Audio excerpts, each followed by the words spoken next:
there everyone, this is LuckySevenDX, welcome back to Let's Play Mario & Luigi Bowser's Inside Story. In the last episode, we got sucked inside Bowser, and now we're exploring the trash pit, blah blah blah, tutorial, blah blah blah. And speaking of tutorials, we got ourselves some hammers. So yeah, that was a quick way to just intro the whole thing. That was a handful of, that was a breathful, that was a mouthful, there we go, that's the word I'm looking for.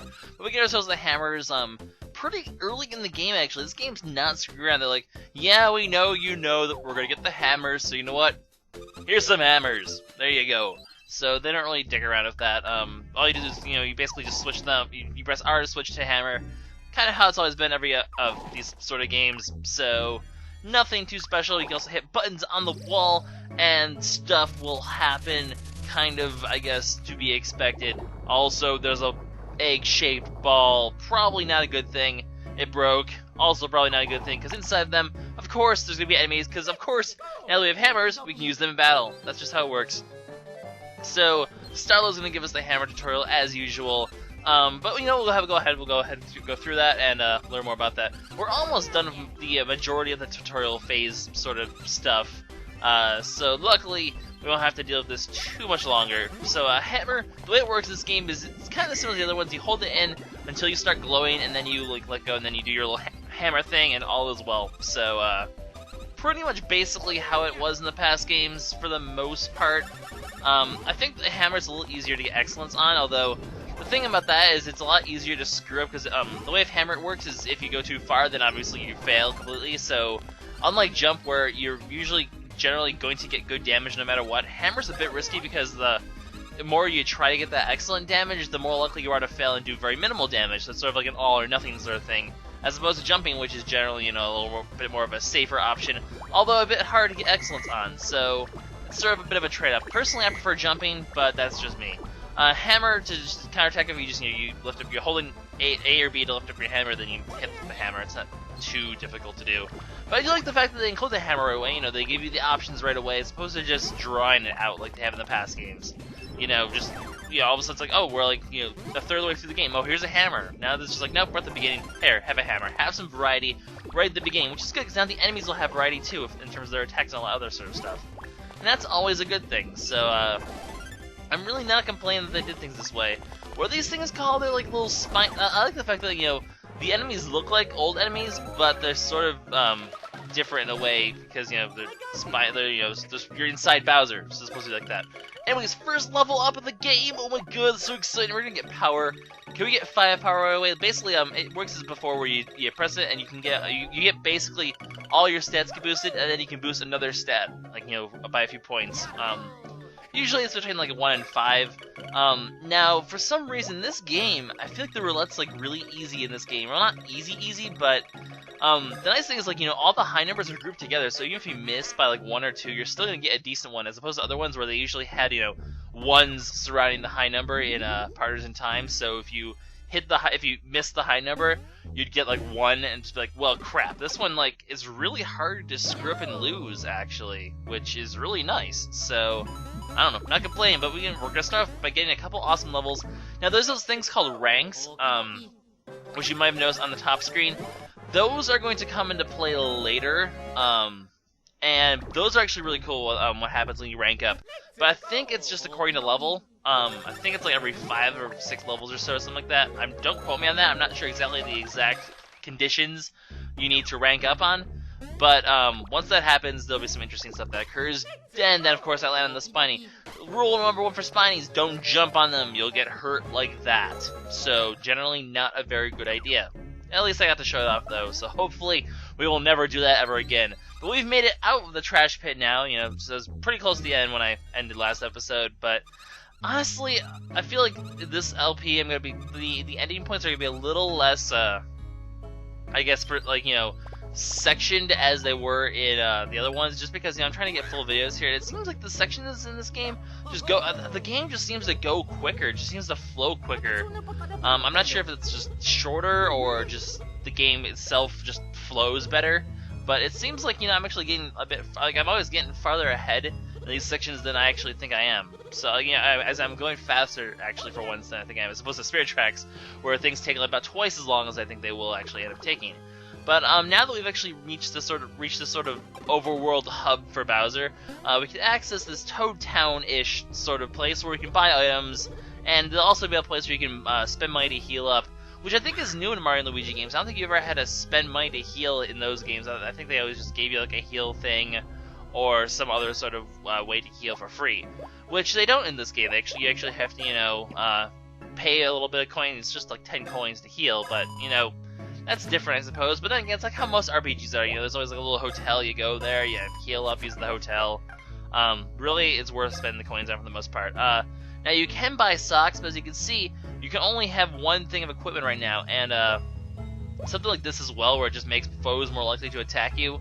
I'll pass on that. There really is no reason to get that. Now, there's no way we can afford the leisure wear yet, but we're gonna buy ourselves a little bit of picnic wear. Get some good defense, a little bit better defense going, just because items are better.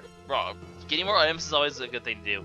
And of course, even though the Toads are stuck in here, they're still gonna charge you coins to buy items. We're only trying to save your life and get you outside of Bowser.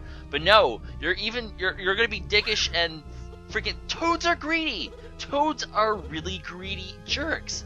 And that's just unfortunate that they have to be like that, because we're just trying to save their lives, but apparently that's just not good enough for them. Oh well, what can you do? But this will restore our HP and our SP, and that's always really good to do. So now we're going to head over this way, and into this area called the Challenge Node. Now this is what I was talking about, where this might be the only part of the game that I don't 100%. Now, what I'm going to try to do is I'm going to go down and we're going to explain. There's basically two main challenge areas here that we could do with Mario and Luigi.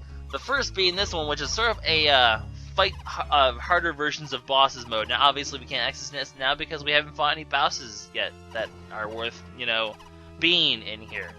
So, this mode's not open yet. But we can basically what happens is you fight the boss. It's a harder mode. I don't remember if you get anything for this though.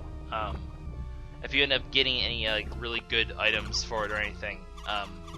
This one though, this one I am going to try to do. I don't know how successful I'm going to be at this, because I remember doing this game mode, and I remember it being a humongous pain in the ass to do. It took me forever to do a couple of these ones. But basically, they're like super hard versions of the bro attacks. Or not hard versions of the bro attacks, but like how long can you last with bro attacks sort of thing. Like, so if you have the green shell, the first one we're going to unlock is a green shell challenge, where basically you're going to get like 100 consecutive green shell hits in a row or something like that. I forget the highest score for that. If you beat the highest score now, you'll be getting a really good item for it. Like this is where you get the really, really rare items that are very similar to, say, Egad's items in the Superstar Saga with the beans. They're like, that sort of like, really good sort of item, and they're definitely worth getting. It's just a problem with it's just a problem that it's really hard to get said items because you have to go through these huge challenge things. I'm going to really try to do them. I'm going to really put an effort in it. It might be off camera because I don't expect it to be anywhere near first try, because remember these took like hours and hours of practice to get the high scores for. Okay. But I'm going to try to do them. And I'm going to try to get those items because they're really good. I remember some of them being really good. I don't remember what they are off the top of my head, but I'm still going to give them a try here. Anyways, we find one of Bowser's nerves, so naturally our instinct is to hit it, because hitting things with hammers in someone's body, obviously, that's always a good thing. Honestly, apparently the guys who made this game did not read the Magic School Bus. They did not read the Magic School Bus. That one episode they go inside Arnold's body. Nope, they didn't read them. Why am I making a reference to Magic School Bus? Because it's awesome, I guess? I don't know. But as you can see, we've woke up Bowser using our ability to hit his nerves, because that makes perfect sense. And now, the interesting thing is we can actually communicate with Bowser in this game. Starlow's usually going to be our main representative because, Mario and Luigi cannot speak English. They only speak Italian gibberish. They go, and obviously Bowser won't be able to understand that. And also because, last thing Bowser would like to hear is hey, by the way, your worst enemies, they're inside your body. Now, I don't know about you, but if someone's like, hey, by the way, those two guys you really hate, they're inside you right now, that'd be a little freaky. So Starlow's going to end up being our main communicator between the bros and Bowser. And mainly, so Starla's pretty much like, the assistant to Mario and Luigi, and she pretty much becomes the assistant to Bowser as well. So, speaking of Bowser, it's about time. He's awake, and we actually get to play with him. He's in a dim, dark cave. Really, I guess that's a little creepy. He passed in the castle, but someone apparently took him to a cave. So now he's in a cave and stuff and things, so we get to play with him. That's cool. So one thing you're going to notice right away as we switch to Bowser, well, actually we're getting a little tutorials as in terms of switching the bros, but also you might notice that your flame is disabled. That's going to be brought up really shortly. So all we can do right now is press X to punch. It's really the only action we can do as Bowser. Now, while the tutorials for Mario and Luigi are pretty quick and easy, they do like sort of make them a bit longer for Bowser, so you can they sort of A, meditate the tutorials, and B, there's sort of more of them because Bowser's new. Everyone's like, they're like, okay, people have probably played a lot of Mario and Luigi before, but no one's really controlled Bowser in one of these games yet, so they kind of, take the time, they kind of force the tutorials on you in this case, but that's okay, because I would have gone through them anyway. So what we can do is you press A and B to switch back to Mario and Luigi, and then you control Bowser with X and Y, so if you're switching back to Bowser, you press X and Y. Of course, Bowser does not like being bossed around, as I'm sure he wouldn't. So, X and Y are control Bowser, A and B control Mario and Luigi. You press those buttons and switch back and forth between them, like you can see there, actually. But for now, we're going to stick with Bowser. In general, how it goes is you're roaming around the overworld as Bowser until you reach a point where you can't do anything, at which point the Mario and Luigi will be like, hey, we can do something, because something will happen to Bowser in some way, and it'll change his body around. And then Mario and Luigi can do further exploration there and get others, and be able to do other stuff there. So that's how it basically goes. So you're roaming around with Bowser until you get stuck. Mario and Luigi take over, do some stuff, and then Bowser's able to continue onwards. So that's sort of the basic formula of the game, I would say. Nothing too hard, I guess. Now you can this is actually where Bowser realizes that he does not have the ability to spit fire. I'm actually not sure if there's something back there once you get fire. I don't remember if there's anything back here. I'm gonna have to come back and check this out at some point when we actually get fire, because of course we'll get our fire back. I mean, they're not gonna be like, hey guys, by the way, you have fire, and then not give you fire, like, early in the game, because that would be really cruel. But for now, they're just, like I said, they're taking it slow. We're gonna learn how to punch before we learn how to breathe fire. But of course, it's gonna be something we'll have to fix at some other later point. Unfortunately, we really have no way. Starlo's so rude. She's like, okay, but goodbye. Don't want to talk about this. And yeah, you're not a very helpful person, Starlo. I'm sorry, you're just not very helpful. But that's okay. There's other pathways we can go. Being Bowser, it's just so awesome to be Bowser. Also, I love how he's tall enough where he can just punch the save points, and that's all perfectly fine. I guess we can quickly go ahead and read the text about this, just really briefly. Blah blah blah, blah blah blah blah blah. Some sort of cave. It's named Cavi Cape. I don't know. It's just kind of weird. I guess I'll just save twice accidentally. That's okay. Wait, was that 47 minutes and 47 coins? That's pretty funny. I'm apparently making a coin a minute. Honestly, that should probably go a bit faster, or it's gonna be a little awkward. But here we go. We're going to continue onwards. Obviously, there's just a little section where we do timed punches. Oh my goodness, timed punches. And yeah, as you can see, Bowser can't jump, so make sure you don't fall down anything, because you won't be able to get back up. He's like one of those old people commercials with like the little, like the emergency thing. They're like, help, I've fallen, I can't get up. That's kind of like Bowser, because he can't jump. But anyways, we can meet Fawful face to face. Bowser confronts him. Like I said, Bowser is sort of the main character of this game. Like I said, Mario and Luigi are just sort of inside Bowser to help him out to begin with. But Bowser's like, this game is essentially Bowser versus Fawful. With Mario and Luigi just sort of taking a bit of a side role in aiding him to take down Fawful. Because, basically, as you're learning a little bit, Fawful's taking over Bowser's castle, and Bowser's not going to let that stand, so thus, the game immediately pits the two of them against each other. And that's just sort of how it goes. I'm okay with that, because A, Fawful makes a really great villain, because he says crazy stuff like, and then, and other sort of crazy stuff. And then Bowser's just, like, he's like the evil genius versus the dumb anti-hero. That's just such a really nice pairing. But as you can see, Castle Bowser's being destroyed. All the poor Goombas and Koopas are being slaughtered. Poor guys, gotta feel so bad about them. Although I don't know if you'd want to destroy the castle you're trying to take over. That seems a little bit counterproductive. But, he's Fawful. He does what he wants. He goes where he pleases. And say something crazy, like a long lazy bear, blah blah blah. Oh, Midbus, yes. And of course, just because we need to, it's basically, I don't even want to know what that thing is. It's like, what if a pig and Bowser had a child, and it turned out into this, and this thing just creeps me out. It's like the Birdo form of Bowser. It's like Birdowser, and that thing just creeps me out, but it's not Birdowser, it's named Midbus, actually. Now, she'll sort of be the anti-Bowser, I suppose, for a lot of the game. You know, Fawful's psychic, Fawful's brute force, Fawful's the brains, Midbus is the brute force. I think it's a she. I want to say it's a she. Usually when characters are pink, they're supposed to be she's. Then again, technically Birdo was a guy, and, you know, I'm not even into the Birdo thing, forget that.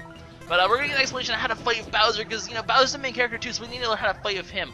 One thing you're going to notice right away is he does a lot more damage, he has a lot more defense, he has a lot more of every sort of stat, because, you know, the way it works is, I pressed X a little early there, the way it basically works is, you're by yourself. So while Mario and Luigi can sort of work together, you're by yourself and you're Bowser. So they made the stats, you know, a lot higher to compensate for that. So Bowser is just sort of this brute force attacker.